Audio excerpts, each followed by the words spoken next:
Hey everyone and welcome back. In the previous video we have learned how to publish our public key and of course find the participant's public key. Now it's time to add the security or encryption part that we are going to exchange data between two peers. But before that, let's review the flow of the encryption. So far we have generated RSA key pair, upload our public key to the Firebase, and now it's time to generate an AES key for each signal. So let's go inside our Android Studio and take a look at our signaling data model actually, which is inside the utils package. So it's a signal data model. We are going to add one more variable to it, which is encrypted AES key of type string, and it's going to be null initially. Let's go back to our Firebase client.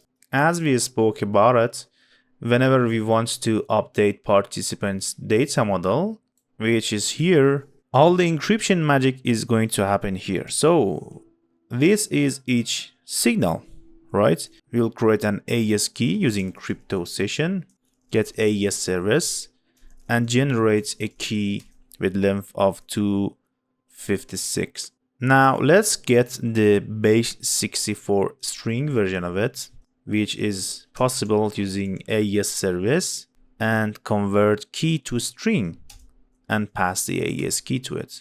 Now that we have generated a base 64 version of an AES key, it's time to encrypt it using target's RSA public key. Let's create encrypted AES key. We are going to check if participant's public key is not null. Then we use the crypto session, get RSA service, and encrypt text. Simple as that. We will pass AES key string as a data, not as the key. And for the key, we will pass the public key. Now that we have this encrypted key, it's time to actually encrypt this data using that AES key. Let's go inside this update participant data model and create a variable named encryptedData using crypto session, get AES service, and encrypt text. We will pass data.data to string, and for the key, as you can see, we'll pass AES key. Simple as that. Now instead of setting this value to it, we will use the data class, make a copy of it, and we have the encrypted AES key, of course, and the data, of course, is going to be encrypted data. Simple as that. Now that we know how to encrypt data, it's actually time to handle decrypting data receiving by the other peers. So inside this observeIncomingSignals function, we are going to launch a coroutine scope and check if the data is not null. We are not going to use callback for now. Also, let's check if the data of it is not null. We first have to receive the participant AES key string. So let's create this AES key string from the crypto session, get RSA service, and decrypt text using our own private key. So let's get first encrypted AES key variable from the data object from the SignalDataModel class.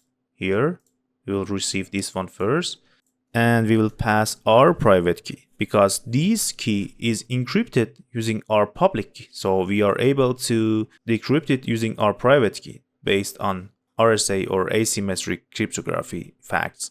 Now let's use key pair and pass the private to it. And it's crime because thinking it's null. Simply pass exclamation mark to it.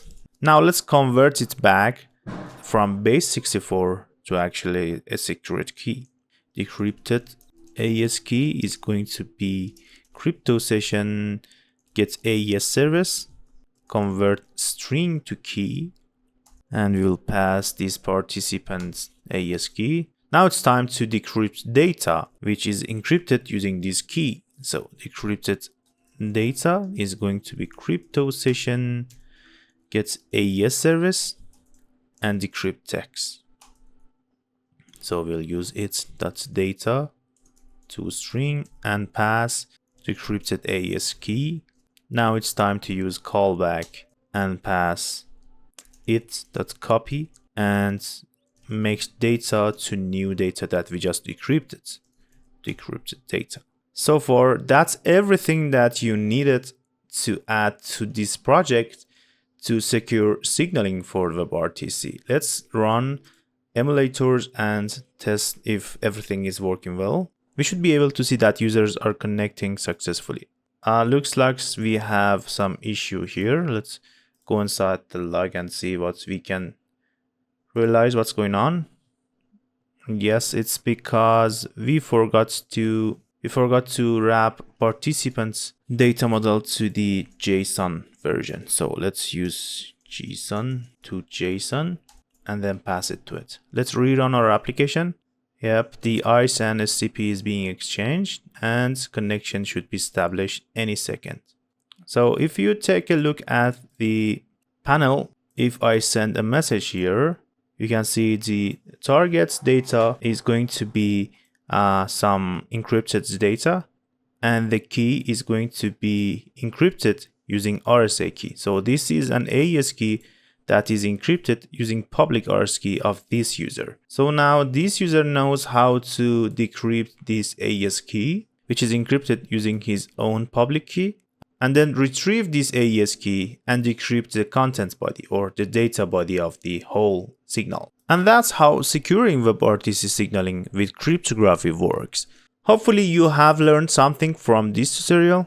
If you like this tutorial, please subscribe to my YouTube channel and also like and share my videos. If you want me to do your project or you need consultancy, you can mail me at CodeWithKael@gmail.com or simply direct me in Instagram or Telegram with same username of CodeWithKael. Or you can drop a comment inside comment section below. So till the next tutorial, see you everyone.